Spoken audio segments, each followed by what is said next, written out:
Inaasang magiginabang naman ang ating mga kababayan sa pinagtibay na relasyon ng Pilipinas at Singapore. Partikular na dyan ang healthcare workers, lalo na't may dilagdaang kasunduan para sa kanilang recruitment. Si Kenneth Pasyente sa sentro ng balita.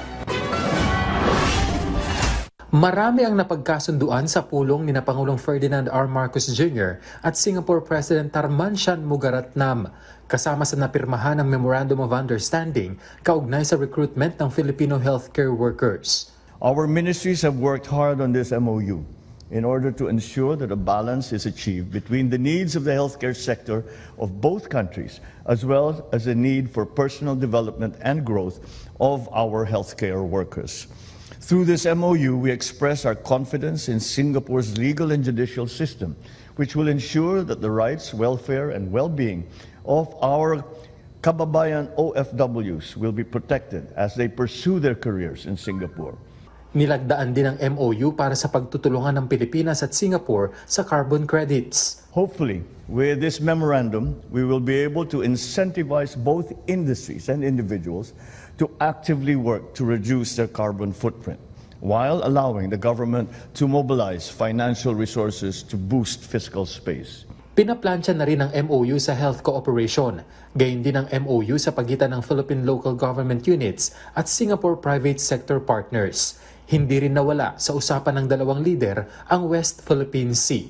We look forward to the opportunity to reaffirm our commitment to maintain and to promote peace, security, and stability in the region, as well as our strong support for the peaceful resolution of any such disputes. Ikinatuwa naman ni Shanmugaratnam ang mga development sa loob lang ng 2 buwan mula nang bumisita ang Philippine leader sa Singapore. Tiwala raw ang Singapore sa ekonomiya ng Pilipinas kaya handa silang mamuhunan. Singapore believes firmly in the Philippines' economic potential. Our companies are keen to invest in the Philippines. In fact, we're one of the top foreign investors in the Philippines in a range of industries: transport and logistics, real estate and hospitality, telecommunications, utilities, and now increasingly the whole sphere of renewable energy.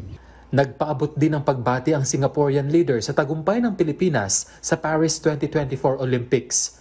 Pilipinas ang nanguna sa ranking sa Southeast Asia. Mr. Yulo's 2 goals is the only athlete from Southeast Asia, from an ASEAN nation, who's had 2 Olympic golds ever in any sport. So it's a real milestone. It's a real milestone for all of us. I mean, we shine a bit of the reflected glory of, of the Philippines. Proud naman na ipinagmalaki ng Pangulo ang achievement ng Pinoy athletes as a foreign leader. We had a bit of that just the other night when our Olympians came home and came here. And that's what I was telling everyone. Tonight, it's not about us. We're just reflected glory over here and trying to be part of the of the achievements of our athletes. We are very, very proud, and the welcome that people gave was really overwhelming. 3 araw na mananatili sa bansa ang Singaporean leader. Kenneth Pasyente para sa Pambansang TV sa Bagong Pilipinas.